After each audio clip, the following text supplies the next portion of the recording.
संदेश हर एक को यही कि अपने जीवन में जो सबसे अहम कार्य है, जो जीते जी ही करना है, वो इस परमात्मा को देखकर, इसको जानकर, इसको अपने जीवन में हर पल के लिए ढालना है, ताकि जो भी कार्य किया जाए, फिर चाहे वो एक किसी भी रूप की हमारी एक जिम्मेवारी की तरह घर गृहस्थी, कामकाज, या फिर कहीं भी एक समाज के प्रति जो भी एक नेकी कई काम रूपी वो सेवा, वो तभी एक सफल हो सकती है जब परमात्मा हमारे मन में बस गया हो। परमात्मा को देखकर हर कोई इसी के आश्रय एक अपना हर पल लगाए, तो कैसे यही बात युगों युगों से हर धर्म ग्रंथ भी समझा रहा है, हर भक्त, हर संत ने यही समझाया कि अपने जीवन में एक सच्ची दौलत जो ना कोई चुरा सकता है, ना ये दौलत खर्च करने से घटती है, ऐसी सच्ची दौलत कि ये नाम की दौलत, इस परमात्मा को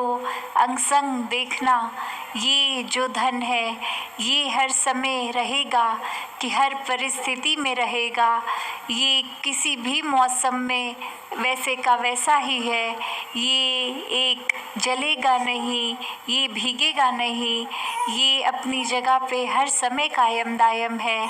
तो ये परमात्मा,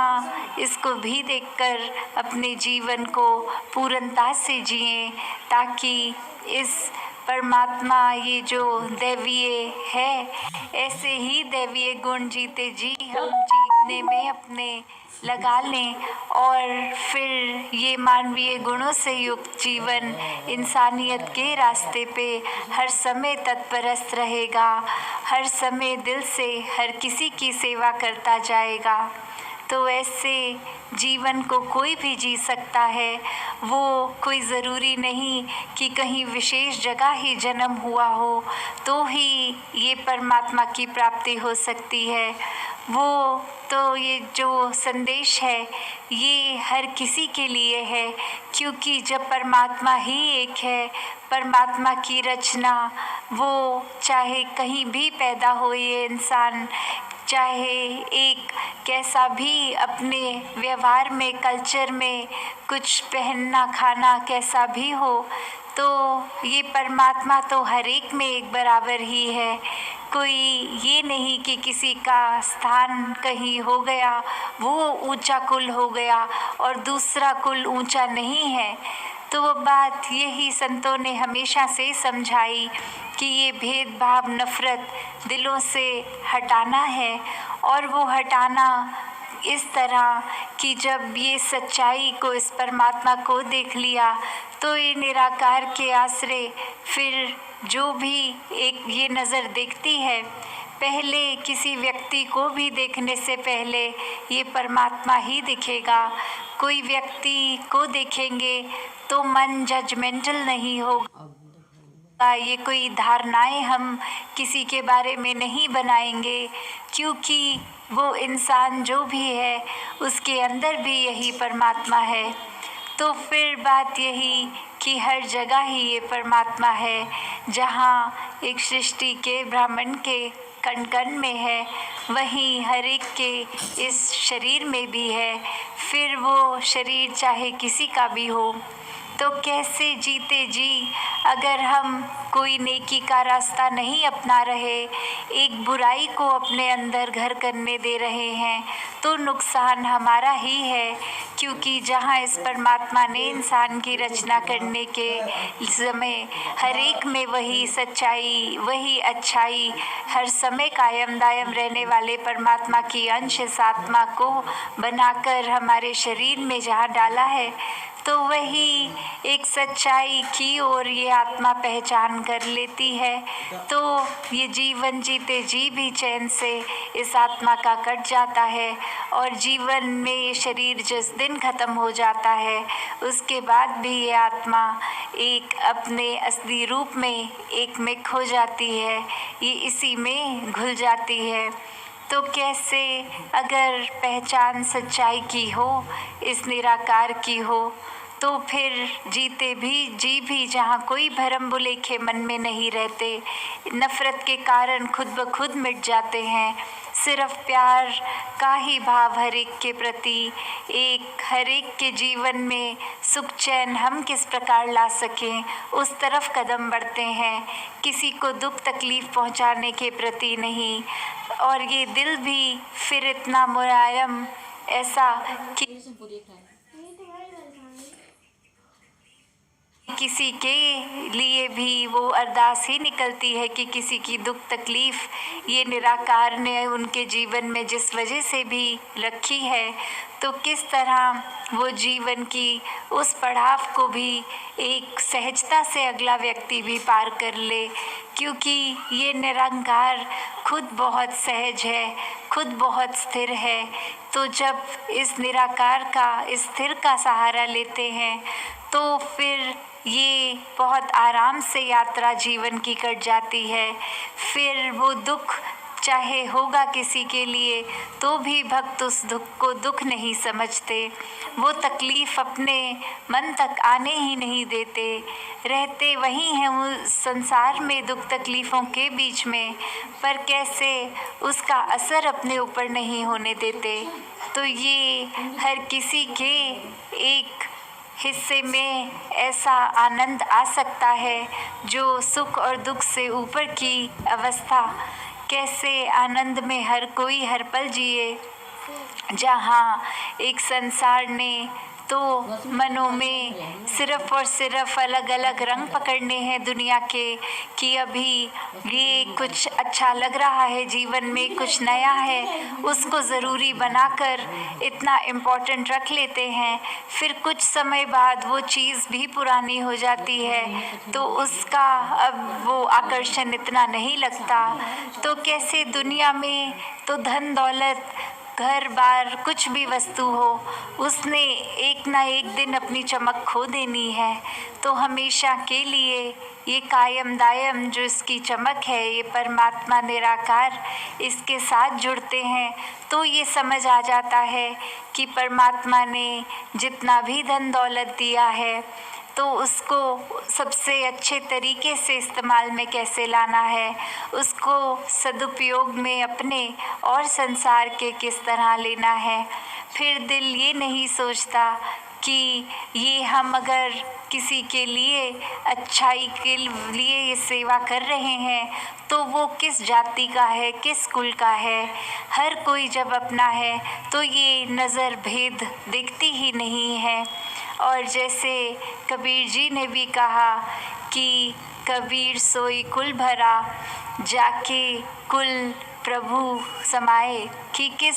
तरह के जो कुल की बात हो रही है संसार में, तो ये इस तरह देख लेते हैं लोग कि एक कुल अच्छा है। तो यहाँ कबीर जी कह रहे हैं कि वो ही कुल सबसे श्रेष्ठ है, सबसे अच्छा है, सबसे भला है, जिस कुल में एक प्रभु परमात्मा जिस घट में समा रहा है।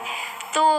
वो एक परिभाषा अब श्रेष्ठ कुल की उन्होंने क्या बता दी कि आप बेशक कहीं भी जन्म लें, अगर आपके मन में परमात्मा नहीं है तो ये मन श्रेष्ठ नहीं हो सकता। और मन की श्रेष्ठता तो ये परमात्मा ही है कि मन हमें हर समय अगर अपना स्वच्छ रखना है, तो फिर इस परमात्मा को हर समय के लिए इस मन में बसाना है।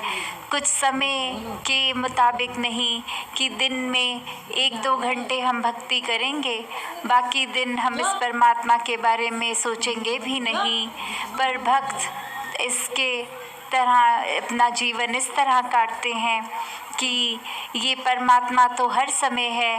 मन में इसी की सोच पे एक दिल और दिमाग हैं, तो ये परमात्मा को प्यार करते हुए, इस परमात्मा की याद में बसकर, इसको सोचते हुए मन से, और वहीं हाथ जो इस परमात्मा ने दिए हैं, इससे जो भी दुनियावी कामकाज है उसको भी कर लेंगे। तो कैसे भक्तों के लिए श्रेष्ठता ये संसार के बजाय ये परमात्मा होता है कि जिस परमात्मा ने संसार की रचना की, तो एक फ़ायदे का सौदा तो वही है कि उस परमात्मा के साथ जुड़ो, ना कि इस परमात्मा की बनाई गई सांसारिक वस्तुओं के साथ। तो ये वस्तुएं जीवन में हो ना हो उसका कोई फ़र्क नहीं पड़ता, क्योंकि जीवन तो सिर्फ गुजरान मात्र है, सिर्फ गुजारा करने लायक उतना एक प्रयास, एक प्रयत्न करके। और कैसे अगर धन दौलत बहुत कम हो या बहुत ज़्यादा भी हो, उससे एक आध्यात्मिक मति, एक संतमति पे कोई फ़र्क नहीं है। वो तो अपने हर दिन के क्रिया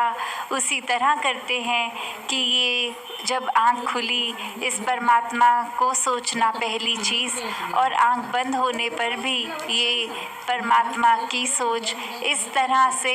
अपने मन में परमात्मा बसाकर फिर कोई भी कार्य ये गलत नहीं होता, क्योंकि इस परमात्मा ने हम चाहे कहीं भी जन्मे हों तो एक यही बात रखी है कि जो आँखें हैं वो भारतवर्ष में कोई भी रहता है उसका भी आँख तो सिर्फ एक नज़र के लिए है, देखने के लिए है, कान सुनने के लिए है, जीभा स्वाद के लिए है। और अगर भारत से बाहर भी कोई पैदा हो तो उसके भी ये तत्व यही काम करेंगे, कुछ और काम नहीं करेंगे वो तत्व। उसी प्रकार भारत के अंदर भी हम कहीं भी पैदा हुए हों तो भी ये तत्व उसी प्रकार ही काम करेंगे। तो बात वही कि जब हर एक में इस परमात्मा ने एक जैसे गुण लगा के वो तत्व दिए, तो फिर एक नफ़रत ही क्यों, हर एक को एक जैसा ही परमात्मा ने बनाया है। सिर्फ इंसान अपने अहंकार की वजह से वो फ़र्क देखने लग गया, खुद ही एक फ़र्क बना लिए ताकि नफ़रत का कारण बने और खुद अपने आप को कैसे श्रेष्ठ दिखा सकें। तो ये परमात्मा ने जहाँ एक समान सभी को बनाया है, वहीं ये एक समान रहना,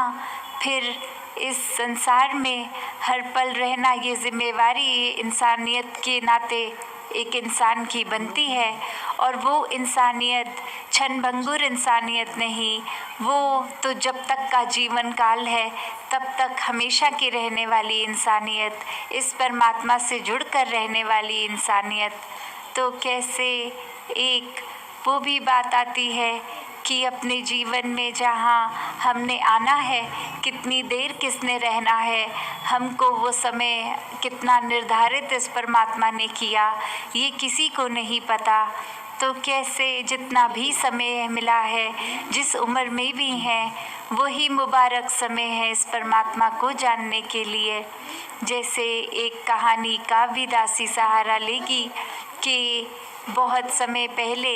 एक राजा के दरबार के बाहर एक शोर हो रहा था, और राजा ने वो बात जाननी चाहिए कि एक शोर क्यों हो रहा है। तो उसका सिपाही आके कहता है कि एक इंसान यहाँ से एक ज़िद लगा के बैठा है कि इस सराय में जो रहता है उससे मिलना है, और हम तो उस इंसान को समझा रहे हैं कि ये सराय नहीं है, ये राजा का महल है। तो वो उसी ज़िद पे अटका है कि इस सराय में रहने वाले मालिक को मिलवा दो। तो फिर वही राजा आके कहता है उस व्यक्ति को मेरे पास पेश किया जाए, और जब वो इंसान सामने, तो फिर वही बात कहता है कि आप इस सराय में रहते हैं, और राजा भी वही बात कहता है कि ये महल है, सराय नहीं है। तो कैसे वो इंसान कहता है कि ये अगर आप महल बुला रहे हैं तो ये महल आपका उस तरह ही हुआ था कि आपसे पहले हमारे राज्य में जो राज करते थे वो उनको हरा दिया अपने जंग में और उनका ये महल आपके कब्ज़े में आ गया, तो अब ये आपका महल है। तो वो राजा कहता है हाँ बिल्कुल ठीक। तो वो इंसान आगे समझाता है कि ये फिर सराय ही तो हुआ। जिस तरह सराय में इंसान अक्सर आ जा सकता है, एक वो जगह ठिकाना किसी एक सिर्फ गुजरान मात्र, तो वो अपनी नहीं हो जाती। हम सिर्फ एक रात के आराम के लिए, कुछ दिनों के लिए आराम के लिए उस सराय के अंदर जा सकते हैं। उसी प्रकार ये आपकी, जिसको आप महल बुला रहे हैं, वो एक सराय ही तो हुई। ये जीवन ने कब ख़त्म हो जाना है, इस महल ने आपके साथ इस जीवन तक ही रहना है, या फिर अगर कोई इस जीवन के बीच में फिर कोई युद्ध हो जाता है और कोई और राजा यहाँ रहेगा, तो उस जीवन काल में भी ये गारंटी नहीं, ये पक्का नहीं कि आप इसी महल में रहते रहेंगे। तो जहाँ एक घर, एक महल भी अपना साथ नहीं जाएगा, वहाँ फिर क्या साथ जाएगा। ये सराय ही इसलिए है कि हम सब इस जीवन में आते हैं मेहमान की तरह रहकर और फिर चले जाते हैं। तो वो जीते जी एक बात वही कि कुछ भी हम इकट्ठा कर लें, वो जाने वाला साथ नहीं है। तो इस कहानी का यही निष्कर्ष कि अपने जीवन में हम एक जो भी पल में हैं उसको पूर्णता से जिए, नहीं तो अगला पल पता नहीं कब है हमारा आखिरी। और जीते जी इस परमात्मा से हर एक नाता दिल का जोड़ के, इसको जान के अंग संग फिर अगर हम जीवन जिएंगे तो ही वो मुबारक जीवन बन सकेगा। वरना तो फिर यही बात कि जीवन में ध्यान अगर इसीलिए लगा लिया कि धन दौलत इकट्ठी करते रहें, परमात्मा को भूल जाएं, घर बनाते रहें, तो अंत में सिर्फ ये परमात्मा का एहसास के अलावा और कुछ नहीं जाना। जैसे बादशाह सिकंदर के बारे में भी कहते हैं कि वो चाहे दुनिया पे फतेह करके जीत के खाली हाथ का खाली हाथ गया। तो वही बात कि हम बेशक जीवन में कोई धन कमा भी रहे हैं तो उसमें कोई हर्ज नहीं है, बस प्राथमिकता परमात्मा को बनाएं, ताकि इस परमात्मा ने जो जिया, जितना जिया, तो फिर उस देन में ही सब कुछ मानकर उसी का शुक्राने भाव से जीते चले जाएं। साथ संगत जी, धन निरंकार जी।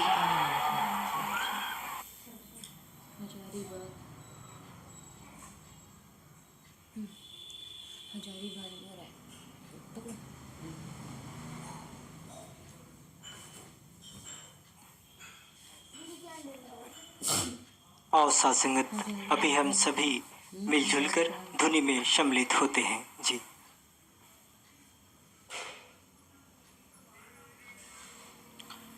तेरी ओठ सहारा तेरा, तन मन घोल घुमावा, कहे अवतार तेरे ही दाता, दिन राती गुण गावा, कहे अवतार तेरे ही दाता, दिन राती गुण गावा। एक तू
सतगुरु माता सुदीक्षा सविंदर हरदेव जी महाराज की जय। निरंकारी राजमाता